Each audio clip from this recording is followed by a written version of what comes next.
Hi folks, Jen or Griffin here today to talk to you about the Infinity Pro from e-cig.com.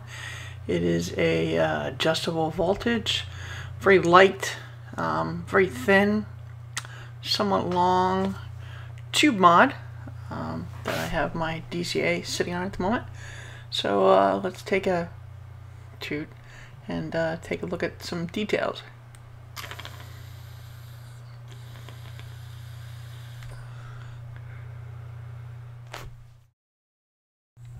So here's a close-up of the Buzz Pro. It is really hard to express exactly how light this is. It is much lighter than expected. The metal is nice and solid. It has a top cap here with a very long 510 connector. Itty bitty little drip well, but then it is a thin device. What this means is it's you don't need an extra adapter to use a drip shield with this. There's plenty of room below the 510 connector to put that on. Like the Buzz Pro itself, it adjusts by the wheel. It has 3 markers on it. Green, yellow, and red. Red obviously is the higher end, green is the lower end, and that's adjusting the power. There are 3 vent holes on the bottom and a silver bottom cap. The threads on the cap itself are plastic, which concerns me a little as they would be much easier to cross thread. It takes 2 batteries that I didn't have for any other mod I own, 14430s.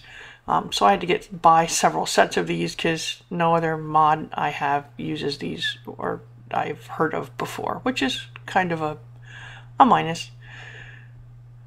Oh, let's fumble those plastic threads, get them back on.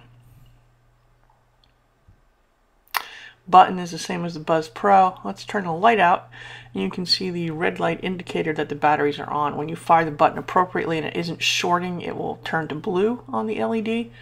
That's very easy to see in the dark from hitting that switch. Now, one feature, you can also turn that silver cap just a little bit until the red light inside indicator goes out, and then you've basically turned it off and made it pocket safe. And the screw won't come all the way out, so your batteries won't fall out, but you can just then turn it back on quick and it activates again.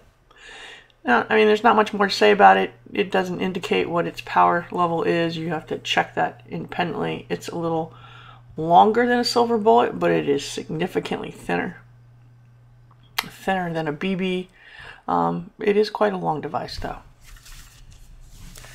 So let's go ahead and take a look at it with a voltage meter on it. At its lowest green setting, it is 3.3 volts.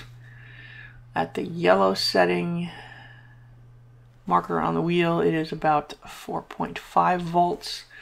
And if we go to the red, we get 5.3. If we crank it all the way to the end, we get 5.6. So that's a look at the Infinity Pro. Works really well. I kind of like the wheel. I don't necessarily need to know exactly what my voltage is at. If I need to know, I have the little thing that I can check. But most of the time, I just, I kind of like just being able to move that little dial to where it tastes good and then not worry about it, which is fine for me. The other thing is it's very light. Solid metal, feels good construction. So that lightness is kind of an advantage for it. Another one is the long connector sitting here that makes it very easy to use a drip shield with it. I do like the little feature of the light that goes from red to blue when it fires. And then that also lets you know when you do that little quarter turn on the bottom that you're kind of turning it off and the light goes out. So you can make it pocket safe. Drawbacks, stacked batteries. Not my favorite thing. Plenty of vent holes, so they're kind of safe. The other thing is the batteries that it uses, I don't use in any other mod. So I had to buy sets of batteries just for this because I don't have any other mod that uses them. When I buy other mods, I have tons of the 18350s, 18500s, 18650s, 14500s.